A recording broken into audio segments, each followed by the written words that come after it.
Ayan, isang magpalang araw po sa ating mga kapwa kabiyahero, Luzon, Visayas, Mindanao. Ayan, sa baging sa ating mga kapwa kabiyahero sa ibang bansa. Ayan po, hello po, kumusta po kayo? Sa araw nito ay nandito si Kabiyahero Cristiano sa ah, tabi ng Batisan dito sa Patong, sakop ng Pastrana Liti. Ayan po mga kabiyahero, ayan po no.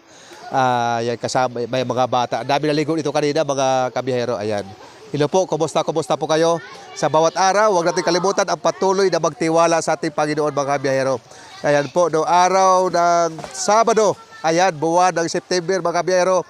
Pasko na po, ayan, ramdam na pa ninyo ang simoy ng hangin. Ayan po, di ba? So sa araw ng Kapaskuhan ay alam ko na masaya ang bawat Pilipino sapagkat ito inaabangan ng pamilyang Pilipino ang araw ng Kapaskuhan. Ayan po, sa oras ito kabiyahero, samahan niyo ako sa oras ito, tayo po manalangin, tanda na pagtitiwala sa ating Panginoon. Maraming salamat o Diyos sa patuloy na pag-ingat mo sa aming buhay sa araw-araw sa kalsada, Panginoon. Maging sa mga kapwa kabiyahero, Luzon, Visayas, Mindanao. Salamat o Diyos sa iyong patuloy na patnubay at gabay sa amin. Lord, dalangin ko ang patuloy na pag-ingat sa aking mga kapwa kabiyahero sa ibang bansa, ang aking mga kababayan doon na mga OFW.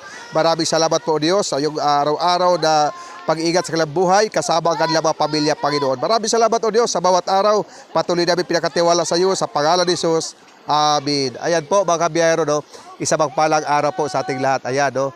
Andito kami ngayon. Kanina nagkaroon kami dito ng baptism. Kasama ko ang mga kapatiran sa church, sa Hearst Life. Kaway-kaway po. Ayan po, ayan, mga kapatiran, no?